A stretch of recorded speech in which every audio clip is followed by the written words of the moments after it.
días, amada iglesia. El Señor les bendiga abundantemente. Hoy es domingo 7 de junio del 2020. Según el calendario de nuestra amada Convención Nacional Bautista de Venezuela, este es el mes énfasis de la oración. Por lo tanto, hemos planificado una serie de sermones que esperamos sean todos de edificación. Quiero saludar a los que con amor decidieron hoy estar en las unidades eclesiásticas en búsqueda del alimento espiritual y en búsqueda del compañerismo cristiano.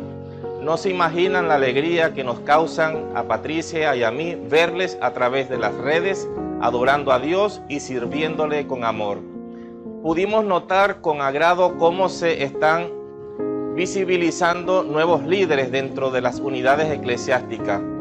A eso se le llama crecimiento y eso nos llena de mucho gozo. Hoy es el primer domingo del mes y como de costumbre conmemoraremos la muerte y la resurrección gloriosa de Cristo en cada unidad eclesiástica. En cada unidad eclesiástica anunciaremos nuestra esperanza en ver al Señor de regreso. Sin más, les invito a que juntos adoremos al Señor en esta mañana. Dios les bendiga. Bendiciones, amados hermanos. Les invito a leer el Salmo 42, versículos 1 al 11, en la versión Dios habla hoy. Mi esperanza está en Dios. Como siervo sediento en busca de un río, así, Dios mío, te busco a ti. Tengo sed de Dios, del Dios de la vida.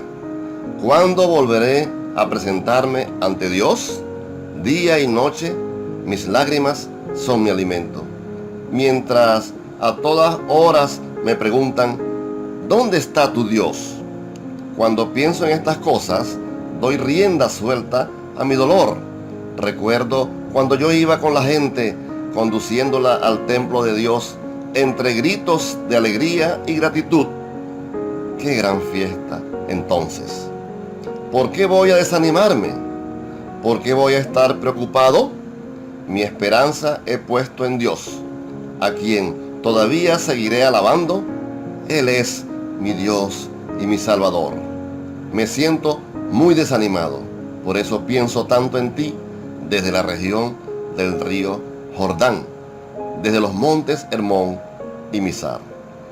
Se escuchan en los precipicios el eco atronador de tus cascadas.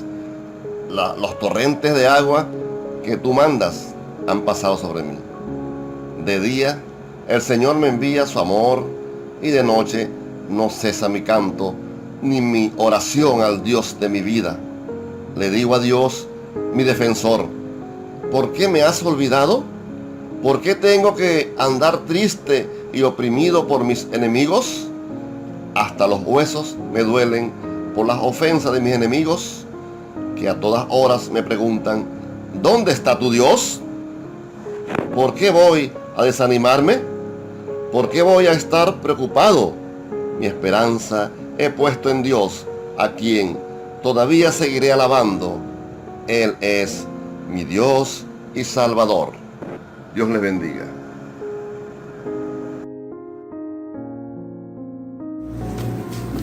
Padre nuestro que estás en los cielos, santificado sea tu nombre.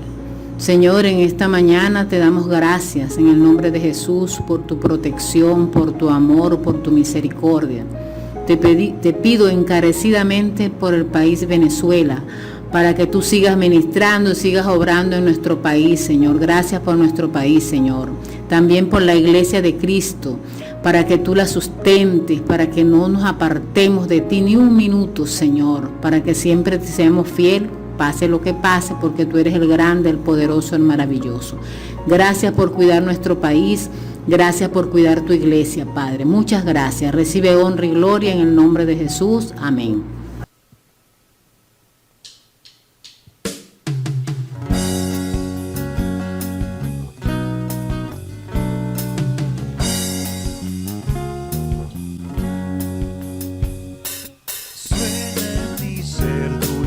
Canto, Cristo el Señor me salvó. El Salvador los pecados de mi alma todos limpió. ¿Sabes por qué canto a Cristo? Él es mi amante Señor. Por mí murió en el Calvario, Cristo mi Salvador. Al contemplar su hermosura, mi alma de amor se llenó. No pude menos que amarle, pues Cristo me libertó. ¿Por qué canto a Cristo? Él es mi amante Señor. Por mí murió en el Calvario, Cristo mi Salvador. Cristo es el lirio del valle, rosa es también de Sarón.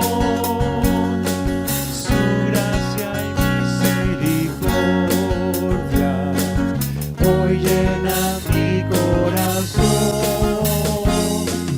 ¿Sabes por qué canto a Cristo? Él es mi amante Señor. Por mí murió en el Calvario, Cristo mi Salvador. Por mí murió en el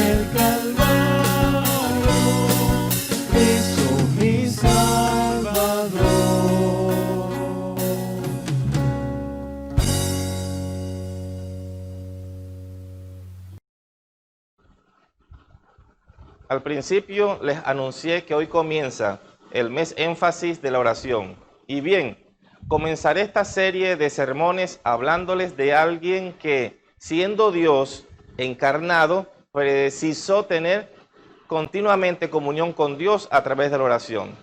En la Biblia podemos encontrar a Jesús orando al principio de su ministerio terrenal, durante su ministerio terrenal, y al final de su ministerio durante su agonizante muerte en la cruz. Las últimas palabras salidas de la boca de Jesús en la cruz fue una oración a Dios, su Padre. Si para Jesús, nuestro Señor y Maestro, la oración fue parte medular de su vida y su ministerio, lo debería ser para nosotros también. Yo me propongo en esta mañana persuadirles a ser cristianos que abracen la oración como su más preciado tesoro. Por eso he titulado el sermón de esta mañana, La oración que sustenta. La oración que sustenta. Invito a abrir sus Biblias en Lucas capítulo 5, versículos 15 y 16. Repito, Lucas capítulo 5, versículos 15 y 16. Leo para ustedes. Su fama se extendía más y más, y se reunía mucha gente para oírle y para que le sanase de sus enfermedades, mas él se apartaba a lugares desiertos y oraba. La oración que sustenta. Definamos oración. El diccionario Wikipedia define la oración como la acción de comunicarse con Dios. La oración, en el diccionario de la Real Academia Española, dice que la oración es la acción y efecto de orar. Quisiera compartirles algo en relación a la oración. Hace más de 40 años me enseñaron un concepto de la oración. Fue mi maestra de la Escuela Bíblica Dominical en la clase de preescolar o de párvulos, como se decía en aquel entonces. Mi maestra me enseñó que orar era sencillamente hablar con Dios, y después de haber madurado a lo largo de los años mental y teológicamente, no he encontrado una forma más sublime, más hermosa para definir a mi juicio lo que significa o lo que es la oración. La oración es sencillamente lo que me enseñaron, a hablar con Dios. Ahora definamos sustento. Según el diccionario de la Real Academia, sustento es proveer a alguien de alimento necesario, conservar algo en su estado, También sustento significa sostener algo para que no caiga o se tuerza. Existen algunos sinónimos de sustento, que es sostener, soportar, aguantar, amparar, alimentar, mantener. Uniendo todas estas piezas, quiero decirles que la oración que sustenta es la oración en primer lugar que no se olvida de Dios. La oración que sustenta en primer lugar es la oración que no se olvida de Dios. Lucas capítulo 5, versículo 15. Pero su fama se extendía más y más y se reunía mucha gente para oírle y para que le sanase de sus enfermedades. Mas él se apartaba a lugares desiertos y oraba. Dos detalles importantes en este punto. Primero, mucha gente se reunía para oírle. En segundo lugar, muchas personas le seguían porque Jesús tenía un poder maravilloso, un poder sanador. Al parecer Jesús había ganado popularidad y ser popular y gozar de ese favor muchas veces tiene un precio muy alto. Pongamos atención a este punto porque la fama ha destruido a muchos de nuestros mejores líderes y prospectos. Algunos de nuestros mejores líderes, cegados por la fama, dejaron de servir a Dios y empezaron a servir a su ego, terminando de servir no a Dios, sino a las personas que le seguían o adulaban. Todo esto sucedió cuando se olvidaron de Dios. Les animo a observar algunos detalles. La fama de Jesús se extendía más y más porque lo que Jesús hacía era verdaderamente sorprendente. Por ejemplo, en el capítulo anterior, Jesús sanó a un leproso. Este leproso pidió a Jesús que lo limpiara de esa enfermedad horrorosa. Y como vemos en el capítulo 5, versículo 12, toda esa piel ulcerada, maloliente, quizás con deformidades, dice la Biblia que el leproso fue sanado en un instante solo con el toque de Jesús. La noticia de la sorprendente curación del leproso se hizo ampliamente conocida. Lucas no nos dice que específicamente fue el leproso el responsable de comunicar esto, pero Marcos sí nos dice que el leproso habló a muchos. Pueden buscarlo en sus Biblias si quieren, en Marcos capítulo 1, versículos 44 y 45. Este leproso le dijo a muchos lo que había sucedido, a pesar de que había recibido una orden directa de Jesús que no lo dijera a nadie. En fin, la fama es muy peligrosa y tiene un poder de arrastrar al hombre más santo y convertirlo en un hombre altivo. La Biblia nos enseña claramente que antes de la caída viene primero la altivez de espíritu. Antes de la caída viene primero la altivez de espíritu. Por otro lado, Proverbios capítulo 16, versículo 5, nos indica que el altivo de corazón es abominación a los ojos de Dios. El altivo de corazón es abominación a los ojos de Dios. El apóstol Pablo escribió a Timoteo y le dice, ten cuidado de ti mismo y de la doctrina. 1 Timoteo capítulo 4, versículo 16. Repito, cuando alguien desarrolla un cargo de responsabilidad y le va bien, suele suceder que el orgullo entra en su corazón y puede tomar una actitud altiva. Por el contrario, la fama de Jesús crecía más y más, versículo 16, pero dice la Biblia que él se apartaba a lugares desiertos y oraba. Los hombres de Dios debemos recordar que somos solo instrumentos de Dios y nada más. Le dije entonces en primer lugar que la oración que sustenta es aquella que no se olvida de Dios. En segundo lugar y último lugar, la oración que sustenta es aquella que es consistente. La oración que sustenta es aquella que es consistente. Lucas capítulo 5, otra vez. Pero su fama se extendía más y se reunía mucha gente para oírle y para que le sanase de sus enfermedades. Mas él se apartaba a lugares desiertos y oraba. Noten una palabra interesante, más él se apartaba. La palabra más es clave en todo esto. Esta palabra es muy importante para la interpretación bíblica porque se refiere a algo que pasó no solo una vez en la vida de Jesús, sino que la palabra más, él se apartaba, nos dice que Jesús siempre se apartaba para orar. En otras palabras, la oración era un hábito de Jesucristo, algo que Jesucristo le daba prioridad número uno cuando él estaba muy ocupado o estando aún muy ocupado. Cuando servimos a Dios, siempre habrá un punto de quiebre producido por el cansancio físico o por las muchas ocupaciones. Aunque el pasaje no dice de manera explícita que Jesús estaba cansado, implícitamente podemos observar que a pesar de sus muchas ocupaciones, él se apartaba a orar consistentemente. ¿Qué perla podemos rescatar? ¿Qué perla podemos observar aquí? Que si no hay disciplina de oración, no tendremos el valor de orar cuando estemos cansados o cuando estemos llenos de mucho trabajo. Sea religioso o no, sea en la iglesia o en la fábrica. Por ejemplo, muchos llegan a su casa después del día de trabajo y no están pensando en orar.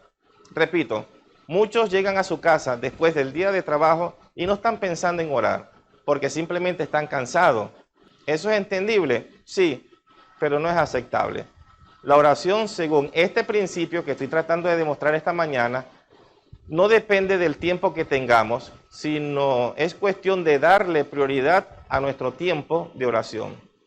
Jesucristo, por ejemplo, siempre tenía tiempo para orar. ¿No se sorprenden? Jesús, por ejemplo, siempre tenía tiempo para orar. Y la razón fundamental que él tenía tiempo para orar es que él decidía apartar tiempo para ello. Nunca tendremos tiempo para orar si no apartamos un tiempo para ello. Existen además algunas razones derivadas que no son otra cosa que engaños de la mente que usamos como excusa para no orar. Como por ejemplo lo diría Michael G. Él dice algo interesante, menciona algunos de ellos. Él dice, si no deseas orar porque no es atractivo, debes orar hasta que sí lo sea. Si no deseas orar porque estás cargado, ora hasta que tus cargas se levanten. Si no deseas orar porque no sientes a Dios, ora hasta que sientas la presencia de Dios en tu vida. Si no deseas orar porque no te sientes animado, ora al Señor hasta que recobres para que recobres tu buen ánimo. Si no quieres orar porque no sientes ganas de orar, ora hasta que sientas ganas de orar. Orar intencionalmente es la cura para el pecado. La Biblia nos dice que Dios es luz y el que anda en la luz no andará en tiniebla. Algo más. Pudiera este pasaje dar la impresión de que Jesús acostumbraba a orar después de trabajar. Y no es así. Esto no es preciso decirlo así. Otra vez, Jesucristo tenía tiempo para orar porque decidía apartar tiempo para ello. Por ejemplo, encontramos en la Biblia que Jesús oró y oró bastante antes de comenzar su ministerio. Jesús también oró antes de escoger a sus discípulos. Jesús oró antes de ir a la cruz. Oró para cumplir la voluntad del Padre. La oración es hablar con Dios y esta debe sucederse siempre, como lo demostró Jesús. Puedo decir otra cosa, Pablo lo dijo en otras palabras. Pablo dijo, orad sin cesar. La oración fue fundamental en la vida y ministerio de Jesús. Ella le sostuvo para ser obediente y obediente hasta la cruz. Entonces estamos listos para entender cuál es la oración que sustenta. En esta mañana les hablé diciendo dos cosas. La primera es, la oración que sustenta es aquella que no se olvida de Dios. Y la segunda, la oración que sustenta es aquella que es consistente.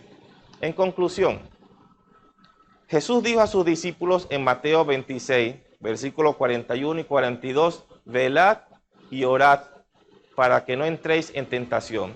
El espíritu a la verdad está dispuesto, pero la carne es débil.